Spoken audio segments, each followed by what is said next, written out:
Hey, son. Hope you're doing well. It looked very pleasant in Melbourne. I've been there. It's one of my favorite cities. It's just, on the other side of the world. That's the problem with Melbourne. I flew there many years ago. I think I left out of Washington, D.C., and it was coach. And by the time I finally landed, I was ready to kill everyone. It was just insane. Such a long flight, but Melbourne's awesome. Aussie rules football, awesome. Australian rugby, awesome, which basically is like rugby, except with basically convicts.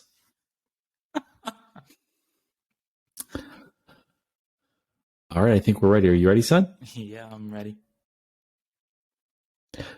Hello, welcome to Hard Compound, an American take on Formula One. This is episode 47, Australian Grand Prix 2023.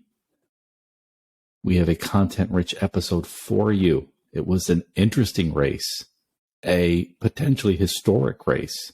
Patrick, son, can I get your take on the Australian Grand Prix?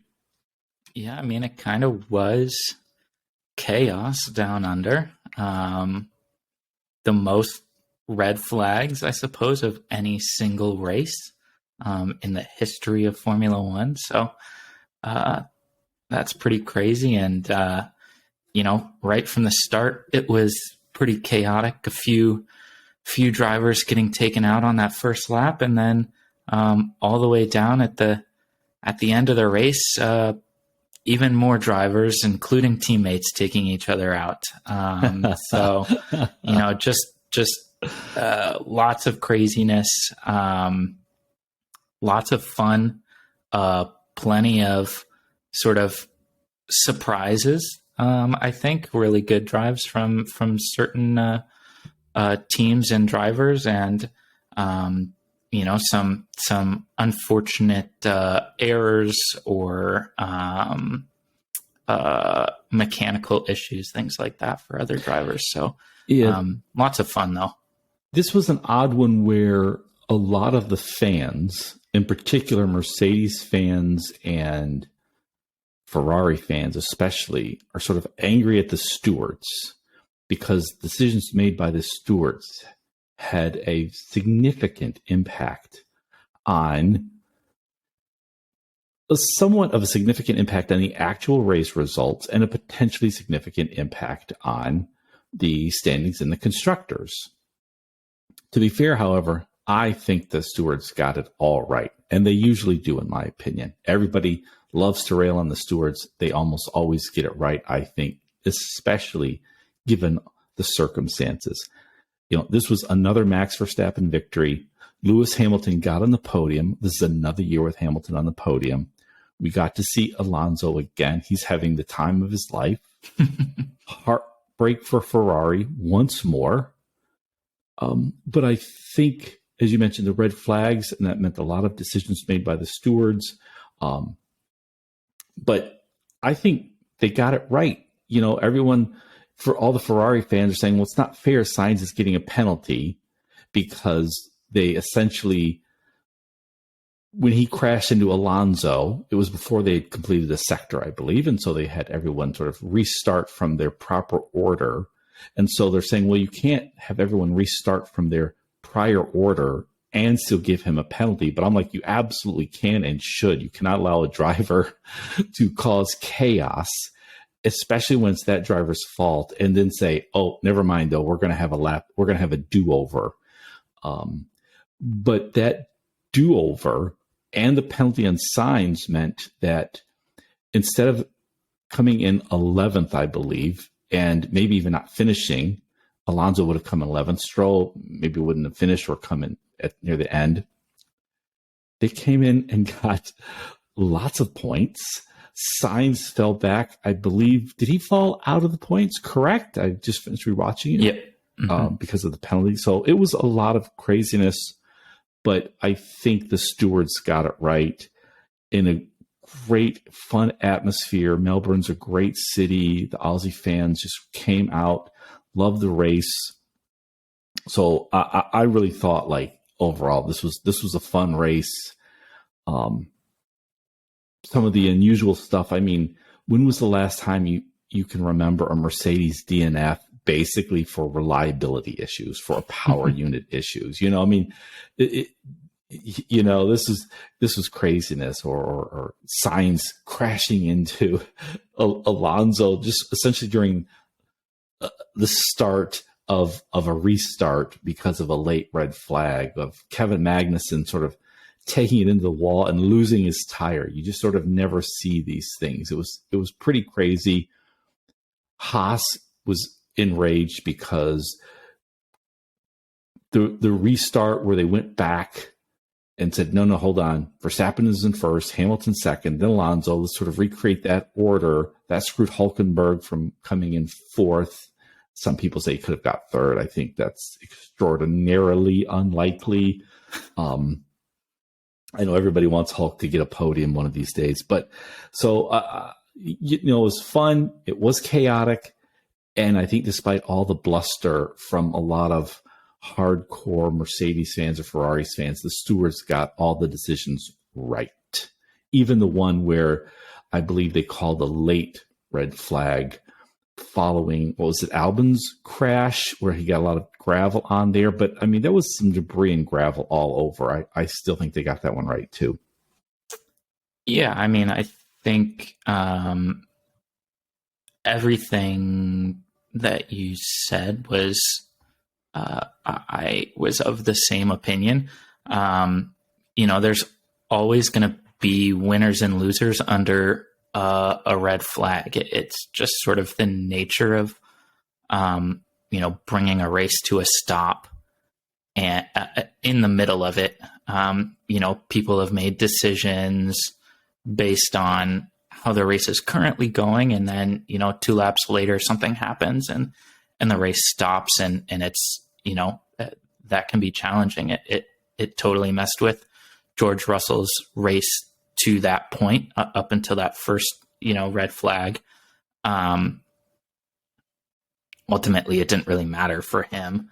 But I mean, I don't know how you can't have it every way. You call that red flag, you stop the race, you get more racing laps in, and it's safer for everyone out there working on the track to try to clean it up and what have you. And if you don't bring the race to a stop under a red flag, then you have this awkward situation that nobody liked before, where you maybe end under a safety car, or you get one crazy lap in that maybe screws Lewis Hamilton out of a world championship. I don't know. But nobody wants that either. So you can't have it every way. And I think having more racing laps, by, stopping the race, being cautious and safe for all the drivers and fans. I mean, there's gravel, but it's on the racing line. Somebody goes over that, flicks gravel up into a visor. I mean, that's incredibly dangerous. Nobody wants that to happen. So I think every decision that the stewards made to stop the race was 100% correct. Yeah, I think in this instance, the Mercedes fans who are upset at the stewards' decisions, because that essentially greatly aided Aston's places and their points, so they remain ahead of them. I mean, it's a long season, and Mercedes will likely surpass Aston, I believe. But the Mercedes fans are upset with stewards' decisions there. Ferrari's fans upset because they gave Sainz a penalty, even though the lap, essentially the start of the lap of a restart where he caused all that chaos, they then went back and said, okay, we're going to sort of restart the race from before that happened. The Alpines didn't get back in the race. So right.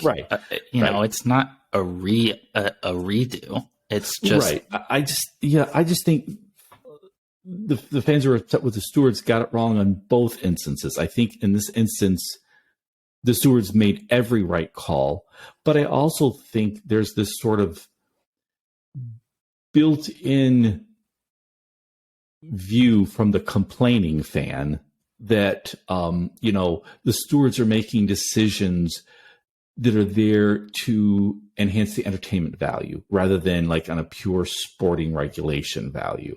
And I think these people are not just wrong, but they are wrong fundamentally. This is entertainment, and we don't want races to end under a safety car or under a red flag. But also, this isn't here in the U.S. like Major League Baseball, where all the teams play all the games at certain stadiums and in a baseball diamond, or in UK and soccer pitch, for example. These events are around the world. They're at different tracks around the world. This is a special event at that track every time. And they absolutely are charged with making this a fun, entertaining event. It isn't just, they're not just there to have this be some sort of like dull sport finish, but it held true to the regulations. In this case, I think the stewards were right by the rules, and they are just right in their efforts to say, hey, we're sort of a guest here in Melbourne. We're going to be a guest at Baku. We're going to be a guest in Austin in a few weeks. And people are paying a lot of money to come here to have fun, to see a great sporting event and be entertained. And that's a lot of requirements. That's a long feature list that the stewards are having to deal with. And I think they typically get it right. And I think they got it right this time. Yeah, I mean, I agree. I think there's sort of two main focuses for every race that the FIA, race stewards, everyone is considering, and that is driver safety or sort of on track safety, and entertainment, like you said, good racing, and sort of all the rules and regulations and, surrounding the engineering of vehicles, et cetera, all of that is designed for improved entertainment value. I think there are several aspects that the stewards are trying to deal with and weigh what their decisions are or need to be under these circumstances. But I think they proved themselves really well in this race. I think last race in Saudi Arabia, I was a little bit disappointed with some of their decisions, which ultimately I think they, at least on the Alonso issue, they withdrew that. But I think this week they absolutely got everything pretty much right, like you said. Back to the action. George Russell, that was a phenomenal start. And he actually had two great starts, one at the very start of the race and then one after the next flag. I mean, he had a great start. I mean, Mercedes is becoming more and more, I don't want to say it's George's team, but all the team principals always will say there's a number one, and we all know there's always a number one. There's no number one is just a thing team principals have to say, but we all know it's true. I mean, the only teams where we're not exactly sure, for example, Aston Martin, it's like, well, you have Fernando Alonso. He's definitely number one, except, oh, wait, the Sun's owner is the other driver. Maybe Haas, for example. They love Kevin Magnussen. They don't necessarily love Nico Hulkenberg, but maybe they don't care who their number one is. But for the most part, teams have a number one. This is becoming, Mercedes is becoming more George's team. I mean, he's now with the DNF, he's behind in points, but I think Mercedes realizes they've got Lewis Hamilton, one of the greatest ever, but in the late stages of his career, and George is looking like he can hang with Lewis every race, every track. Compare that, for example, with Sergio Perez. Christian Horner this week said, we don't have a number one, wink, wink. But listen, Checo is free to do what he needs to do to win races. And what happens? Checo immediately sort of bombs out in qualifying. Like all of Max's teammates have such a hard time hanging with Max. But I mean, George has just been so impressive lately. I mean, he's just jumped in there and he's now close to co-equal, I think, at Mercedes. And that start, I think the team inside Mercedes is going to note that, nothing he could do about that DNF, about the power unit failure, but he raced as well as anyone, in my opinion, this week.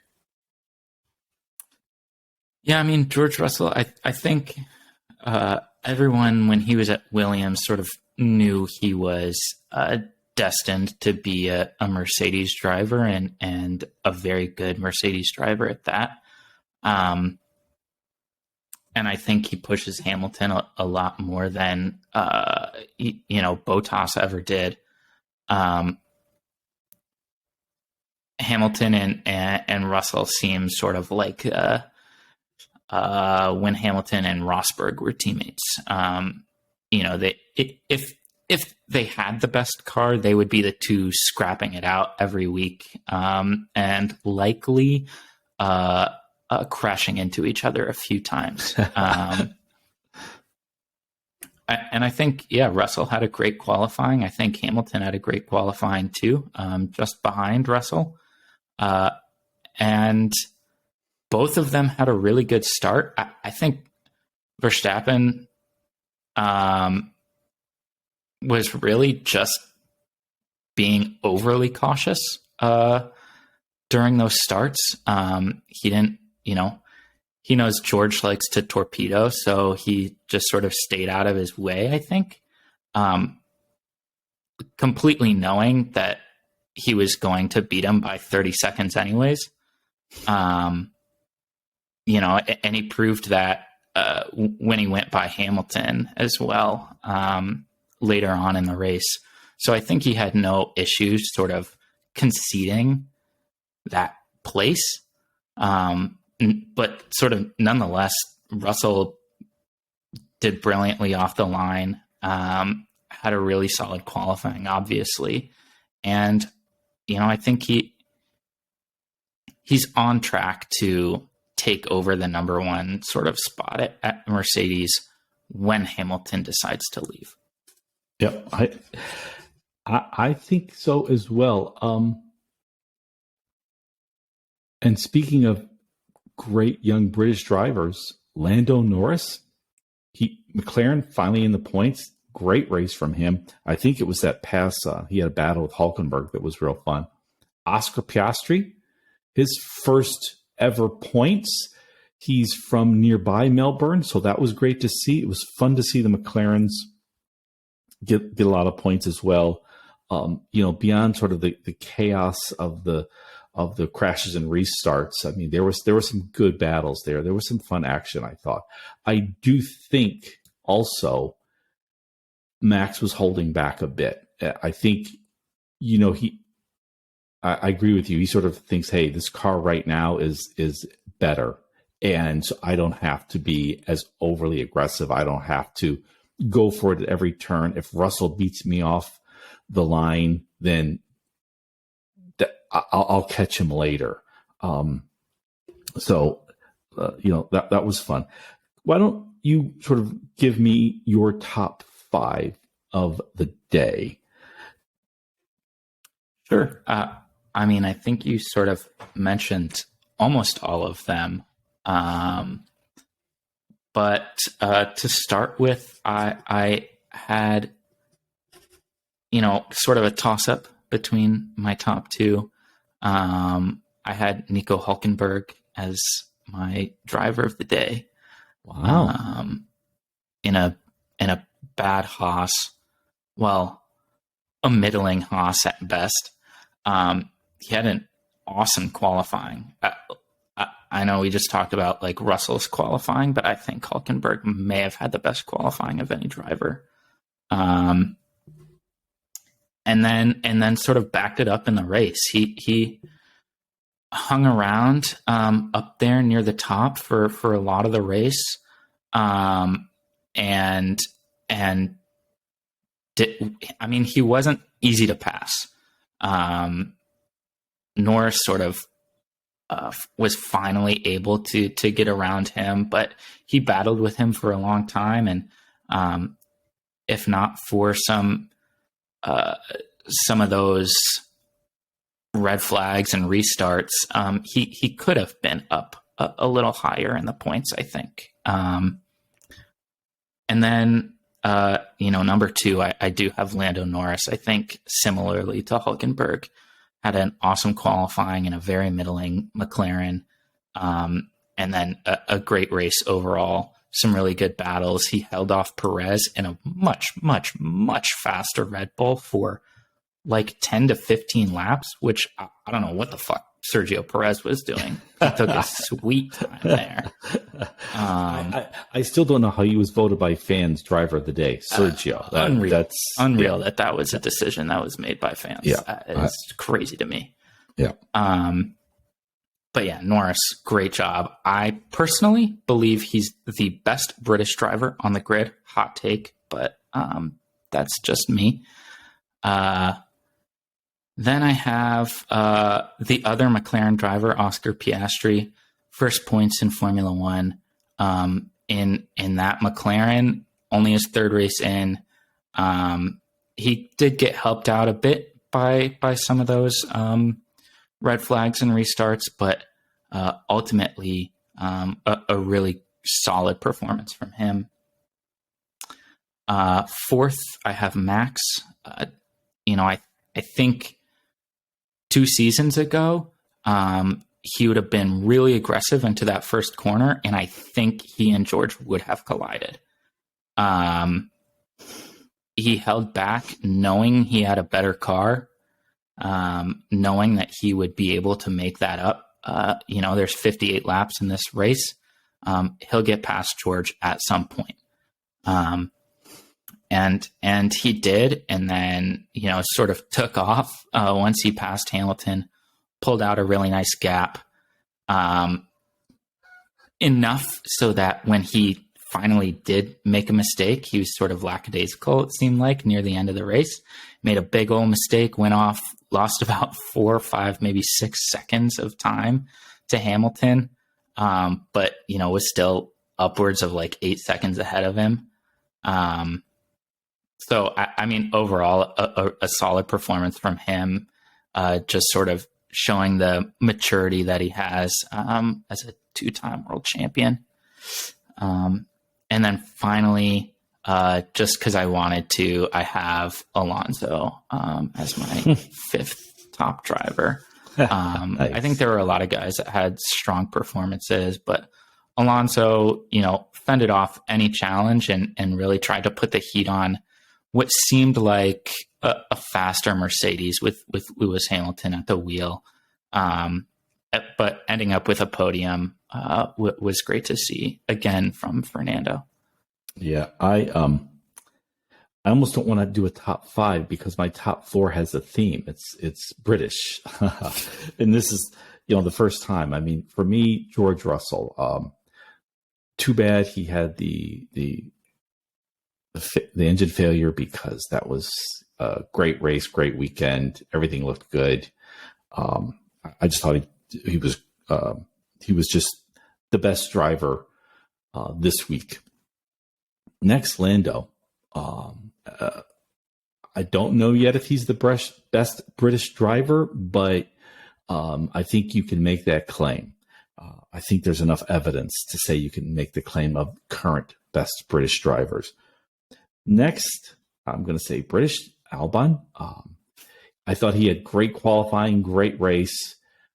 I wasn't sure if I should include him because he sort of it was his fault that he spun out. But I think if you're driving in that Williams, it's like, look, be aggressive, do what it takes, because you're going to fight just to get a 10th place, for example, to get 1 point. You're going to have to be a little aggressive. Next, Lewis, another solid race from Lewis. He started on the second row. He managed the race well. He fought off Alonso well. This is only 3 races in. There's still 20 races to go. Mercedes has promised several upgrades, and already they look like clearly, I don't say clearly, but they look like they've got the number 2 car after Red Bull with one of the top teams, George Russell and Lewis Hamilton. So they are going to be a threat all season long. I do think Red Bull, especially with Max there, is going to be too much, but Mercedes is looking really good already, much sooner than we thought. So all British top 4, George Russell, Lando Norris, Alex Albon, and Lewis Hamilton. I, like you, struggled for a 5th because there were so many good drivers, but I also went with Alonso. He's just so good. He manages the car so well. He understands racing probably better than anyone. And so I was glad to see him on the podium. Now, best surprise. This is related because on the podium was Max Verstappen, Lewis Hamilton, and George Russell, all 3 World Driver Champions. Max Verstappen, Lewis Hamilton, and Fernando Alonso, all 3 World Champions, 11, if I believe correctly, between them, 7 for Lewis, 2 each for Max and Alonso, and that is amazing to me. So for me, that was the best surprise. I looked it up. In Hungary in 2018, there were 3 WD World Driver Champions on the podium: Lewis, Sebastian Vettel, and Kimi Räikkönen. I doubt, and they did not have a total of 11, if my math is correct. 4, that would have been, I think, 4 and Lewis for Seb, would have had 5 1 for at that Kimi, point. 4 maybe for Lewis in 20. It was in 2018, Okay. so I think he may have had 3 at the time. Like so 4, yeah. Okay. So that was great to see. And, I don't think Fernando will retire at the end of this year. I don't think Lewis Hamilton will retire at the end of this year. I think those are possibilities. And I think it's a strong possibility they will retire by the end of next season, which means in 2025 at the latest, we could have a podium where there's only ever 1 World Driver Champion. That would be Max Verstappen. Yeah,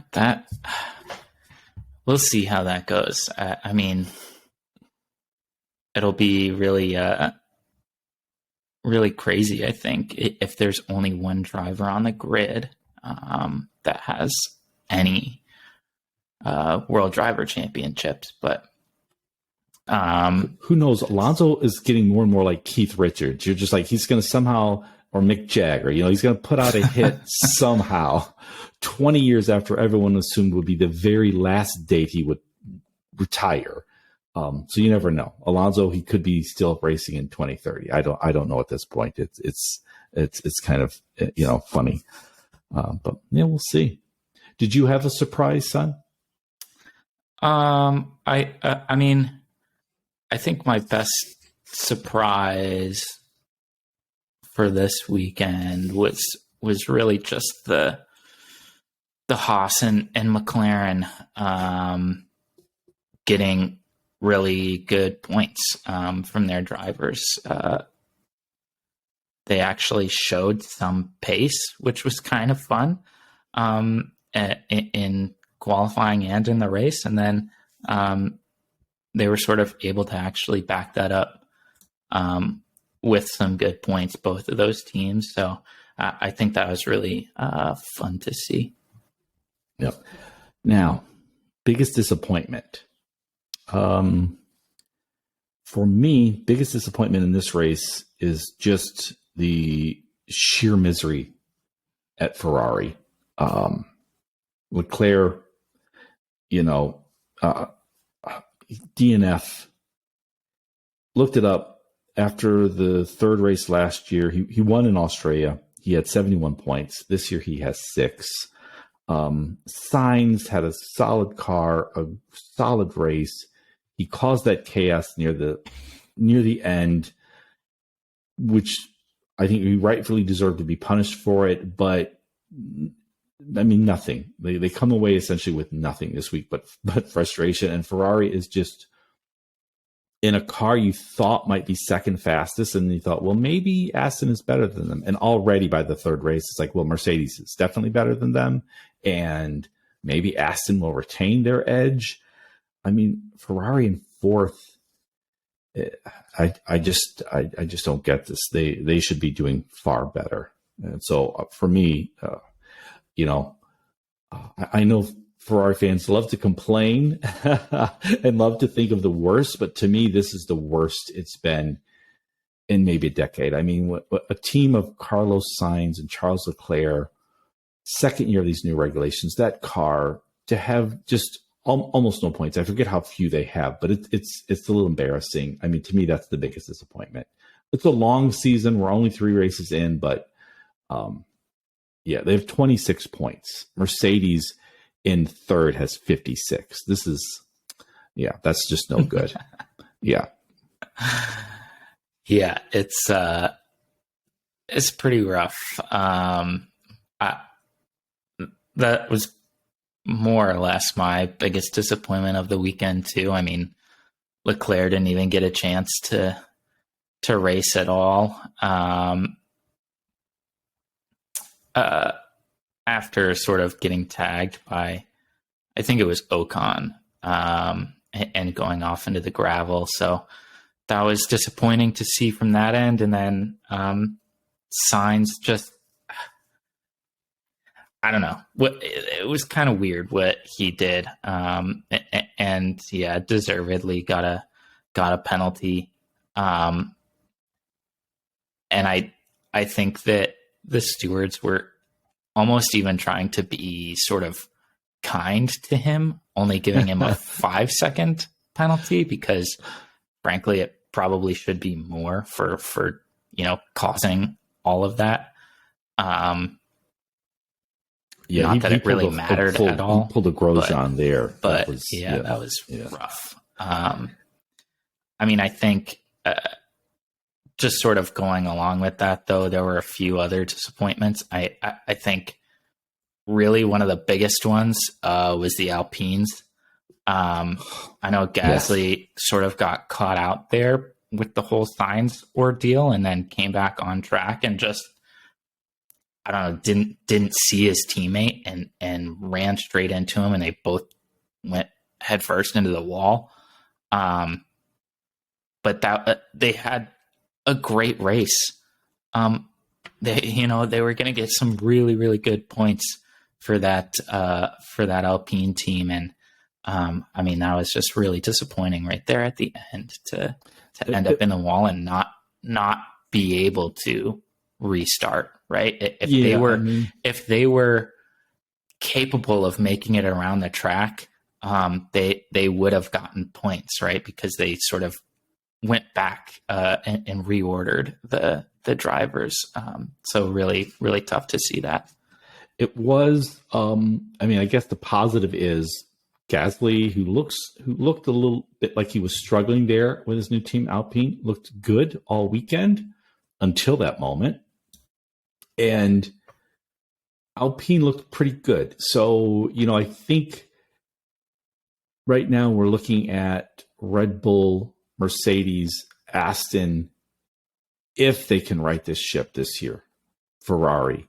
But Alpine should be right there, right after them. So this was a tough race for them in a lot of ways through no fault of their own. So that definitely is a big disappointment. We've talked about Lando. We've talked about Nico Hülkenberg. I sometimes wonder, is Lando destined to be the next Nico Hülkenberg? A popular driver, solid driver. He'll compete for years, but he'll never get on the podium. I mean, has Lando ever been on the podium? I can't recall.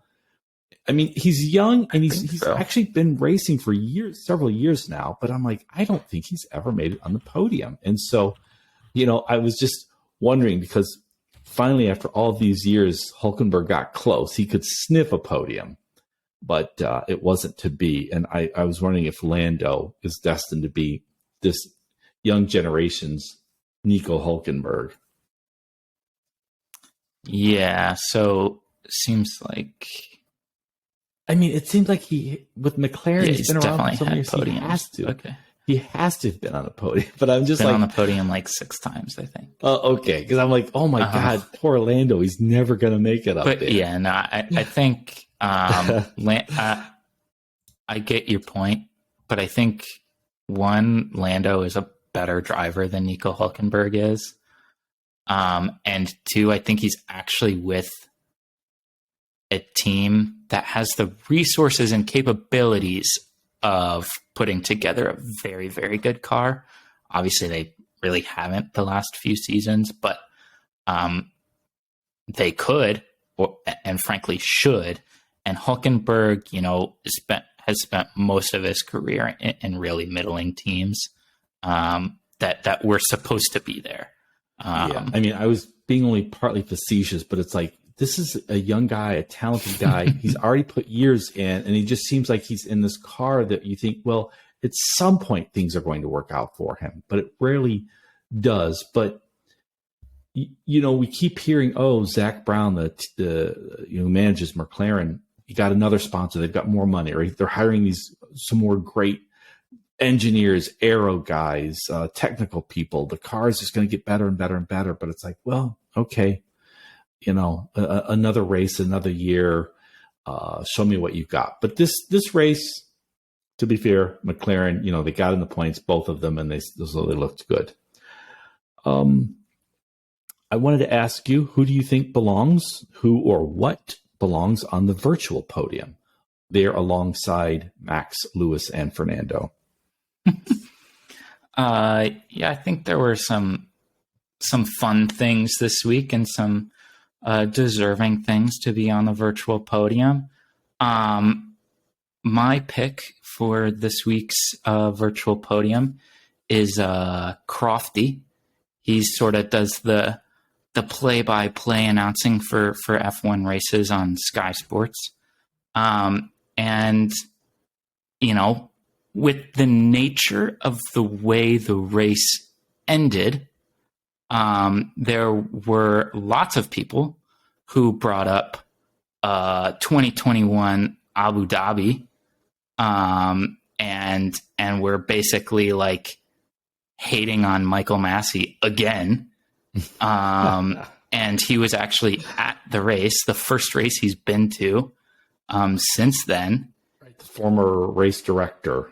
Yeah, exactly. Including, another member of the Sky Sports crew, Ted Kravitz, was sort of hating on Michael Masi. And I think it was cool that Crofty just sort of stood up for him, and sort of, everybody just needs to move on from that. He did the best that he could in that moment. And I think he deserves a little bit more grace and a little bit more respect. And I think Crofty standing up for him was cool to see. Yeah, Crofty is great. He's so good at the job of announcer, as play-by-play, as commentary, but he's also just so knowledgeable of the race, of the rules, of the people, of the history. He's the best. So yeah, I have no issues with that. Yeah, Michael Masi, he's sort of unfairly tarnished by a very small but extremely vocal segment of so-called F1 fans, and he did a great job and made one decision that he probably shouldn't have made. But as we've seen in so many races since that now use multiple race directors, you are having to make real-time decisions and taking in a lot of facts, and some of it you can't be certain about, and you have several competing directives. he did a great job. I always felt, and as we talked earlier, the Stewards, I think, made the right calls this race. This is tough, to be unforgiving in this, to someone in that position is just nonsensical. However, we do not discuss this beforehand, and on my virtual podium is not Crofty, but this week's compadre, Jenson Button, the former world champion. Everyone likes Jenson Button, and for a variety of reasons, Martin Brundle isn't always there. I love Martin Brundle, but Jenson Button is a great fill-in. He offers insightful commentary. He really sort of helps get you inside the minds of the drivers, sort of lets you know what they're thinking in real time, and so I really like him. So for me, Jenson Button goes on the virtual podium along with Crofty for you. Okay, switching to the soft compound.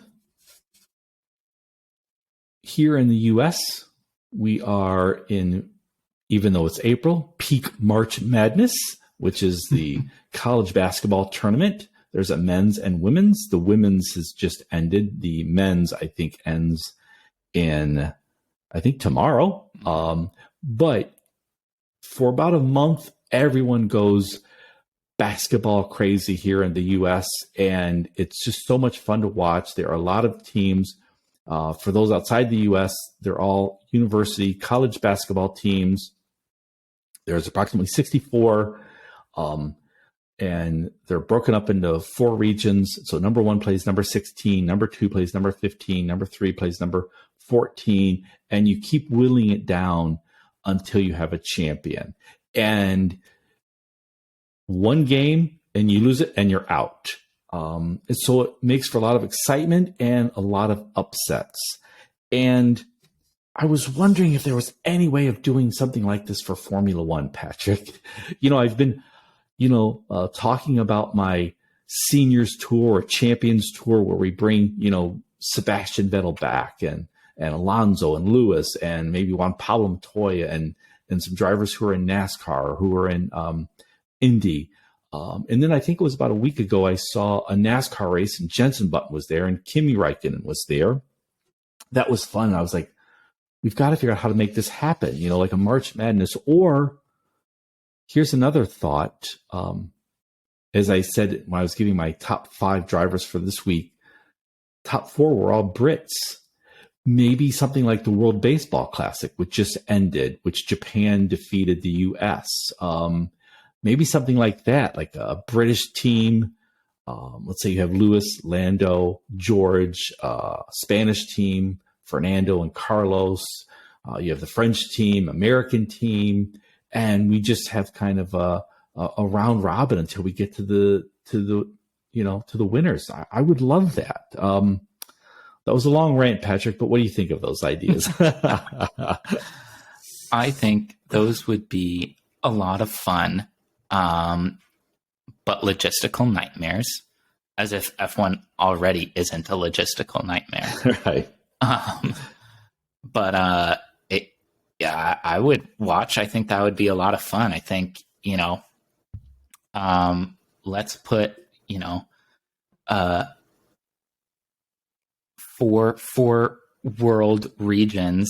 We can have an Oceania / Southeast Asia region and a North America region and a Europe region or whatever. And then,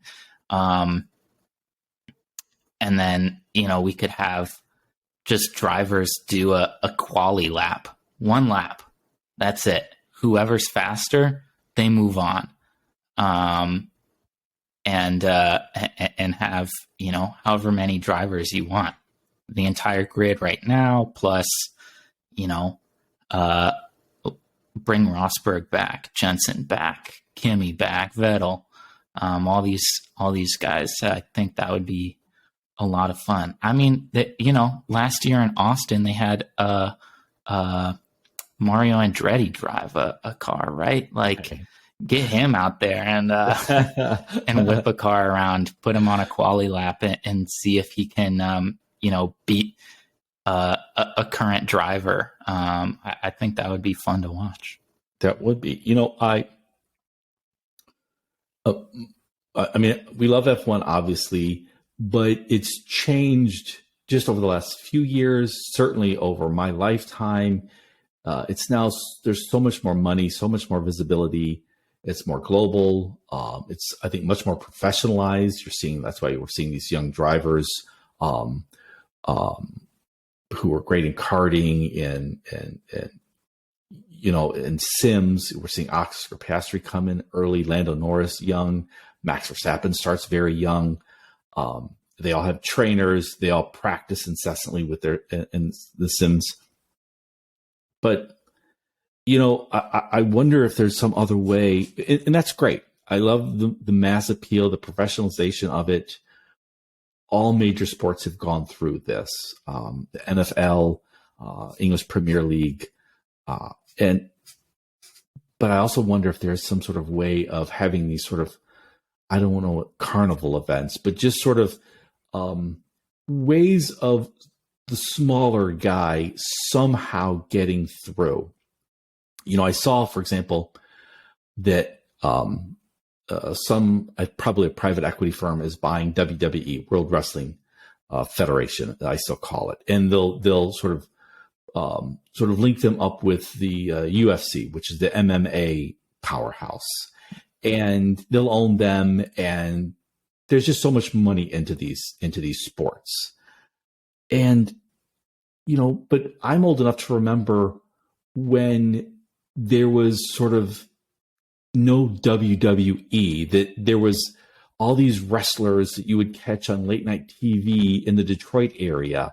And they were different than the wrestlers in St. Louis, and they were different than the wrestlers just over the Detroit River in Windsor, for example. And it was kind of fun and silly, and it connected you with the sport and with your locale. And McMahon came and saw the long-term potential of the sport. We'll call it a sport. He saw the benefits of sort of wiping out these sort of individual regional teams and creating essentially a corporatized wrestling entity. And he was proven right. He's a multi-billionaire. They will sell WWE for billions of dollars. He was proven right. But I also just think, it would be fun if there were some element, for example, of F1 that could go back to those old days, like where Williams could just start a car. I listened to, I think it was Beyond the Grid.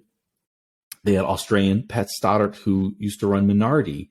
And, this guy was a hustler. He was having to scrape up money every way possible just to put a car on track, just to find a driver. I believe Alonso drove for Minardi one year. So I don't know where I'm going with this, Patrick, but the global, professionalized, corporatized, Liberty Media run Formula One is awesome. But if there was some way for smaller guys to break through, like we saw in the old days of F1 or the old days of wrestling or the old days of college basketball, I think that would be fun. I think that would be a lot of fun. And I would love to see these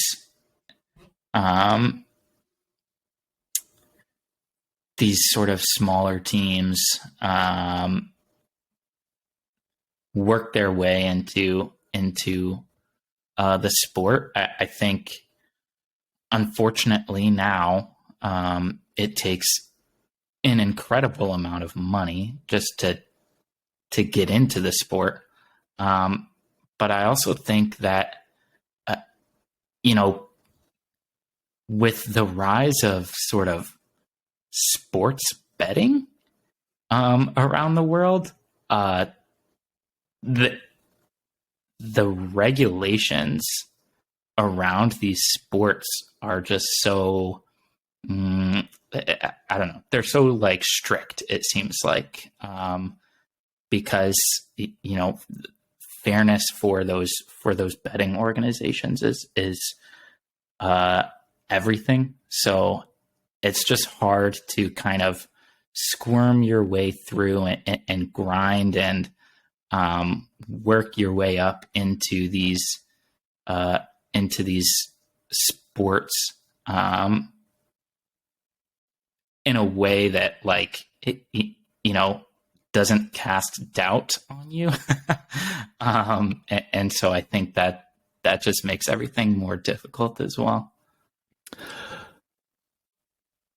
Across the line, that's the segment where we predict the top 5 for the next race. The next race, I believe, is in Baku, one of my favorite tracks, but not for about 4 weeks, I believe. There's another odd break here in the season. In Across the Line, we choose who we think will finish in the top 5. 1 point if we are correct for each driver. 3 points if we get that driver in the exact spot.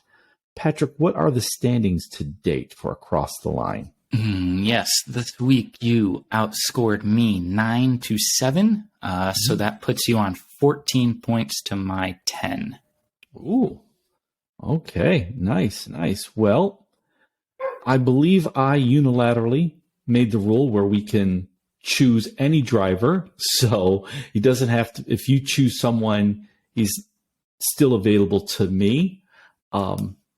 But I would like to get your predictions, top 5 for Baku, end of April.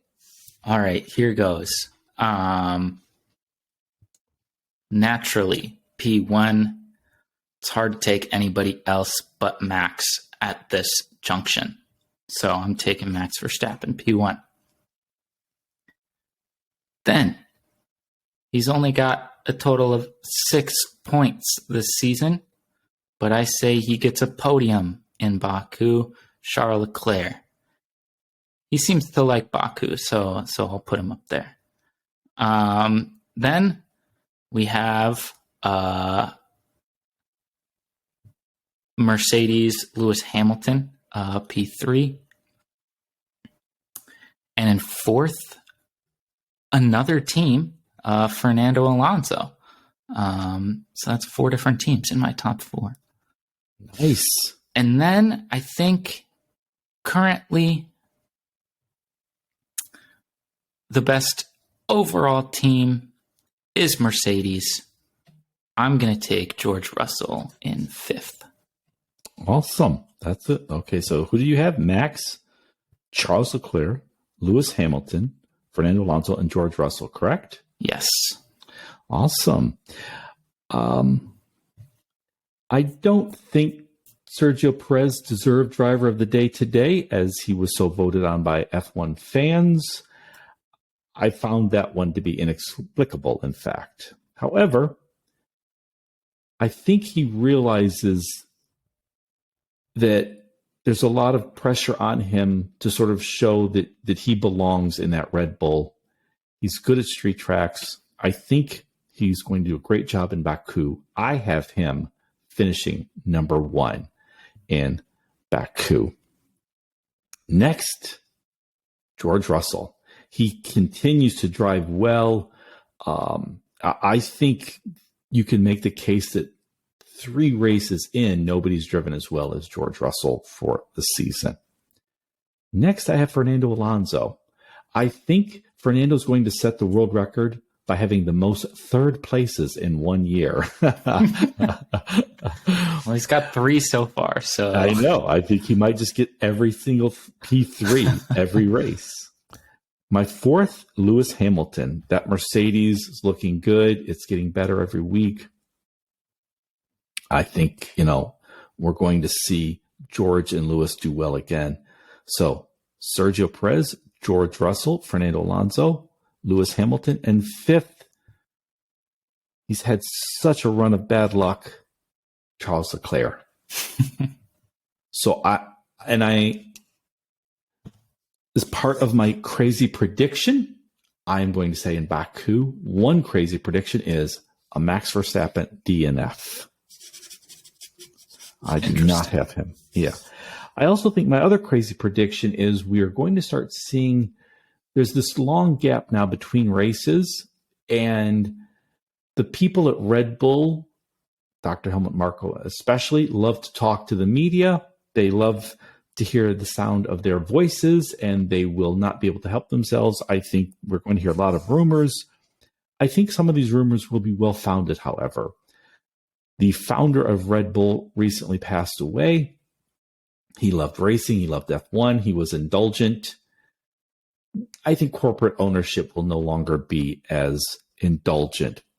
Christian Horner, one of the GOATs of Formula One, the man has overseen the team from the start, multiple World Driver Championships, multiple Constructors Championships, over 3 major regulation changes, I think at least 3 power unit suppliers. What a job he's done.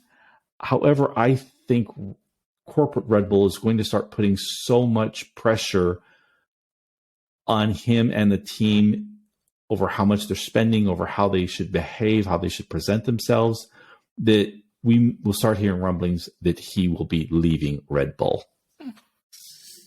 That's my crazy prediction.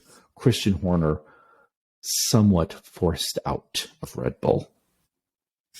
Well, then my crazy prediction on top of that is Ferrari will fire Fred Vasseur and hire Christian Horner. They should do that, actually. That's funny. Yeah.